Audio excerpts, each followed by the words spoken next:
Hi,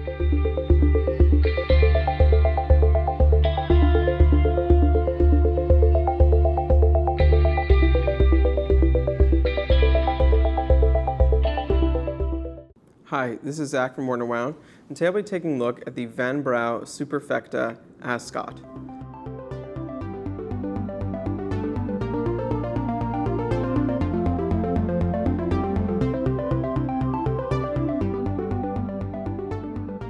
So Brauge is a relatively new brand that we only met a year ago. They actually came to our wind-up and sponsored wind-up 2016 as well as 2017. And when they emailed us interested in coming, we took a look at their brand and at their watches, and we're just really interested in what they did.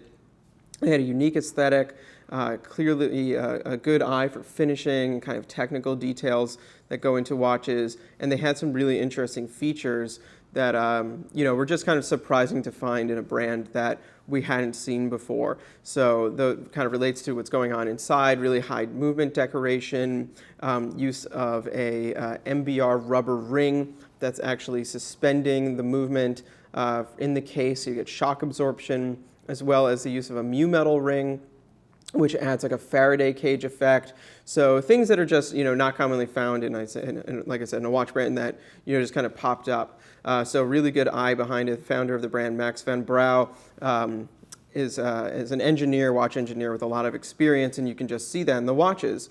Then the watches themselves have a very kind of handsome, definitely masculine quality to them. They're, I'd say, gentlemen's sport watches, so they're rugged, but they don't look like a tool watch. There's a level of refinement to them that, I think kind of separates the aesthetic apart a little bit from what other brands are doing. So the Superfecta is a follow-up to their first model, which was called the Oxford, I believe. And this watch has a little bit more of a vintage style to it, a little bit more of a sort of a classic printed style to it. The other one had a lot of texture and applied numerals. This one is a little bit more kind of casual. And it's inspired by the whole line, and there's the 43mm version and a 37mm version. It's all inspired by horse races and kind of I'd say the lifestyle, if you will, of horse races in the mid and early 20th century. So looking at the case now, this is a 43mm case with a 49.4mm lug to lug and about 14mm tall height with a 22mm lug. The height at 14mm does include the fact that the sapphire crystal here is double domed, but the case back also has a slight dome to it, which actually feels nice against the wrist.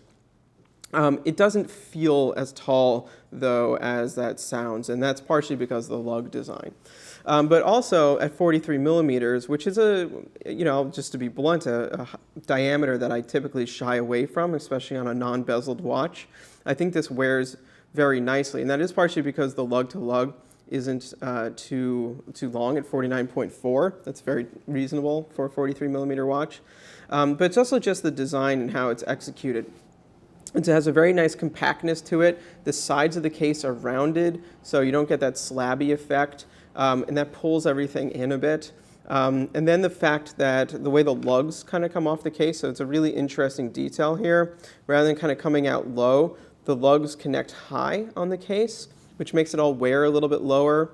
So it just, I don't know, just the proportions of this watch work out really well, and some of the unique design features then just make it, I think, a very comfortable 43mm watch. It's still a large watch, but I did find it tolerable on my 7-inch wrist.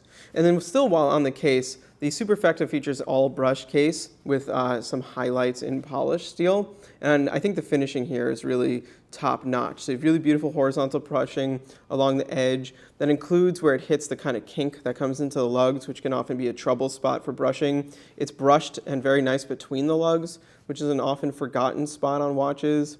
The lugs continue the brushing. You have a beautiful polished bevel here that tapers as it goes in towards the bezel, so just a really nice flow there. Then the bezel itself has a polished ring around the edge, brushing on the top surface. So really just top-notch finishing there. Certainly, given the price point of this watch, which I haven't gotten yet, but it is around $3,000, you would expect that level of finishing, to say the least. Looking at the dial now, The dial speaks to me to some of the kind of classic British watches from the 40s. Like if you were to look through Smith's catalog, you'd see these kind of everyday sort of casual designs, really nice legibility, big numbers. It isn't necessarily a dress watch, it isn't necessarily a sport watch design, but it has a really nice quality to it. And then the typeface here is also, to me, kind of straight out of that time period, particularly looking at that curve on the 4 that just has a very kind of 40s sort of like a late deco sort of feel to it. The Superfecta comes in a bunch of different colors. The Ascot is this specific colorway. So this one had a kind of a dark overall tone. There's ones with blue on it. There's ones with copper on it. A bunch of different colors, some more dressier than others. I just like the kind of rugged kind of masculinity of this one. So looking at the dial now, you obviously have the primary index of large Arabic numerals, all numerals there, sitting on top of a ring of a kind of a taupey dark gray. Has a little bit of warmth to it, which I like. The numerals themselves are kind of a parchment, light pale color. Really nice detail here, and you might need to look at this under a loop, is that the numbers are all kind of lined in black, so the printing here is really exceptional. Another detail I really like is this yellow line that separates this outer ring from this inner brushed ring. Once again, if you look really, really closely here, you can see that the dark gray shows through on the inside in just the slightest hair. That's just the kind of printing to me that's like, it's unnecessarily complicated to do, so it's really just about good execution there. And then the center area, which really offsets and gives the watch this cool two-tone look, is done in radially brushed metal. That has a really nice texture to it. I think it really adds like an elevated style to the watch. Also on this area, you have a little bit of information. You have the Van Brauge automatic logo and anti-magnetic, anti-shock 100 meters there, and then naturally blocked by the minute hand at this moment, you have the date window at 6 o'clock.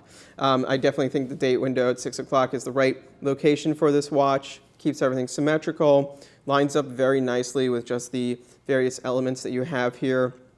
If you look closely, actually, it's not quite a rectangle. The bottom line of the rectangle curves with the ring, which is a nice touch as well. I saw some people say, anti-magnetic, anti-shock. Why would that be there? And I think, two things. One, speaking to the watches of that period, the kind of 1940s, the early automatics and things like that, they certainly, a lot of them would say anti-shock on them if they had that, feature, which was a rare feature at the time. So you can tie it in historically. But then the fact that this does feature the MBR rubber ring and the mu metal, I think that's a little bit above and beyond what most brands have. So I think that it's worth calling out a little bit on the dial for sure. Looking at the hands now, really simple sword hands. They are effective. They look good, I think. They speak to that style once again. And then the second hand here, it looks at a glance like a thin stick, but it actually has some really nice kind of shapes to it. So it comes in, it tapers, it goes back out, and then the tip is red. Lastly, actually, I missed this, was the chapter ring here. Silver chapter ring, railroad track index with red numerals. I like the little punch of red there, and also how it connects back to the red on the second hand and the 100-meter mark. Inside of the Van Brauge Superfecta is what they call the VB24 Swiss automatic movement.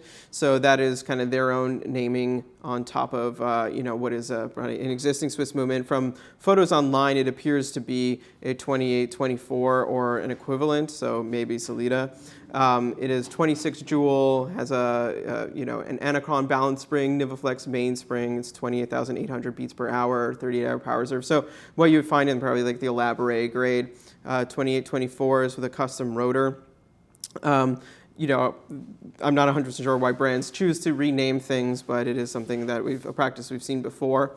On this watch, however, you cannot see the movement. And I will say, just to be honest, that there's a little bit of a letdown because on their previous model, the Oxford, the display caseback was a really big display caseback through which you could see the mu metal holder, the mu metal Faraday cage holder, which they actually also used to inscribe all of the information about the watch, which was just a really cool detail, something I'd never seen before. It had just a really kind of high impact like look to it. What they did here is they gave you this, solid metal case back, which, obviously, I guess in theory is better for water resistance and anti-magnetic. But at this point, you can definitely get a dive watch with a display case back, so that's not a huge concern. The typeface is very nice, and they have some nice little graphics on it. So anti-magnetic has a little magnet logo, and anti-shock has some rings to it. But this big empty space here seems kind of funny to me. It's a little bit calling out like that there could have been a window or something. That said, actually looking at it again, the finishing of the case back itself has a beautiful brushing to it, a little bit nicer than I think you would normally see on a case back. So you do have that. I mean, the way it's picking up the light here is very appealing. And like I said before, it is actually lightly domed. So it has a very soft feel to it, which does feel very nice against the wrist.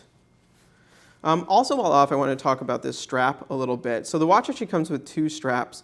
This sort of redesigned concept of a mill strap and then a classic two-piece strap. So this doesn't pass through the lugs behind the spring bars. It is a two-piece strap, but it obviously works in the style of a mill strap.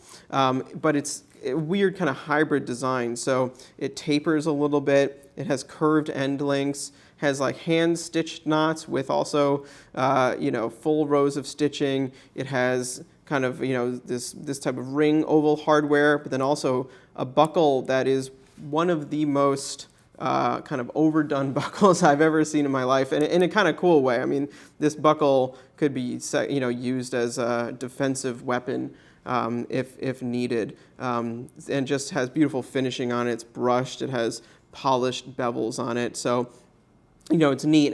But when you put it on your wrist, because of this really long half, it doubles over and it goes back through, so it acts like a mill strap in that way. So, I mean, it's clever to see kind of a reinvention of that and to do so with like a high quality leather. So it still feels like a high-end strap and not like an additional strap. And then you have a classic two-piece, which, is the much more conservative option, but obviously still very handsome.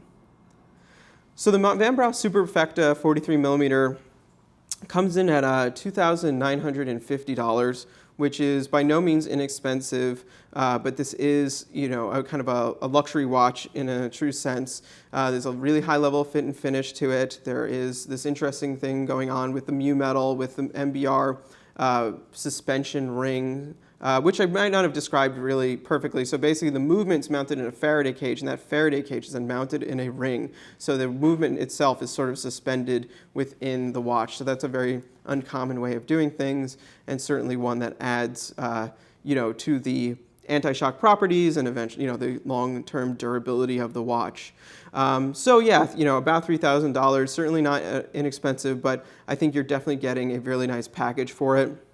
One thing we didn't mention that isn't here on the table with us is that it also comes with a really nice leather watch roll that feels like it's made out of leather from like a 50-year-old like leather pilot's jacket. It just has a really sumptuous feel, so we'll have some photos of that. If you're interested in this kind of aesthetic but in a really kind of robust, sporty package, definitely check out Van Brauge.